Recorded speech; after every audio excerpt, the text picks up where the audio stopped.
একটা পায়রা ছিল। সে ছোট থেকেই খুব সাহসী। একদিন সে ভাবল, আমি উড়ব অনেক দূরে, যেখানে কেউ যায় না।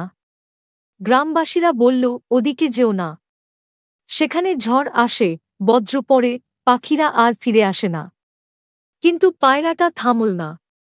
সে উড়ল। ঝড় এলো, ডানা ভিজল, বজ্র গর্জাল, তবু সে উড়ল।